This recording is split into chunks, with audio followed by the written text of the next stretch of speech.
বন্ধুরা, আজকের গল্পটি এমনই একটা পরিবারকে নিয়ে যারা এই ফ্রি ফায়ার গেমটাকে একেবারে সহ্য করতে পারতো না, বরং তাদের সন্তান যখন এই গেমটা কিন্তু তারা আরো উল্টো বকাবকি করতো।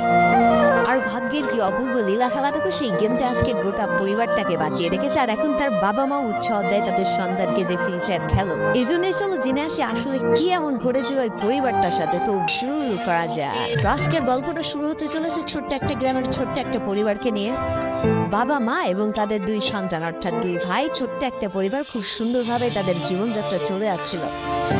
বড় ভাই একটা কোম্পানিতে লেবারের চাকরি করে, বাবা কৃষি কাজ করে, আর তাদের ছোট সন্তান অর্থাৎ ছোট ছেলে কিন্তু ক্লাস 8-এ পড়াশোনা করে। দারিদ্রতার বেড়া জালে আটকে পড়া পরিবারকে সাপোর্ট দেওয়ার জন্য তাদের বড় ভাইকে খুব অল্প বয়সে কাজে চলে যেতে হয়েছে। এই জন্য বড় ভাইয়ের পড়াশোনাটা ঠিকমতো হয়ে ওঠেনি। তবে বাবা মার একটাই স্বপ্ন ছিল যে তাদের ছোট সন্তান অর্থাৎ ছোট ছেলে যাতে উচ্চ শিক্ষায় শিক্ষিত হয়। এই জন্য বাবা কৃষিকাজ করলেও সারাদিন মাঠে তুমুল কষ্ট করে এসে বাসায় যখন এসে দেখতো তাদের ছোট সন্তান পড়াশোনা করতেছে, সমস্ত কষ্ট এক চমচে দূর হয়ে যেত। আর তাদের ছোট সন্তান পরিবারের অভাব দেখতে দেখতে বড় হচ্ছে, তো তাই সে একটা সময় ঠিক করেই ফেলে যে তাকে অনেক বড় হতে হবে, লেখাপড়া করে অনেক বড় মানুষের মতো মানুষ হতে হবে।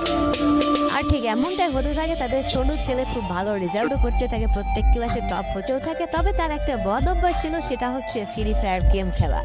করোনা চলার সময় যখন তার স্কুল বন্ধ হয়ে যায়, তখন তার বাবা এবং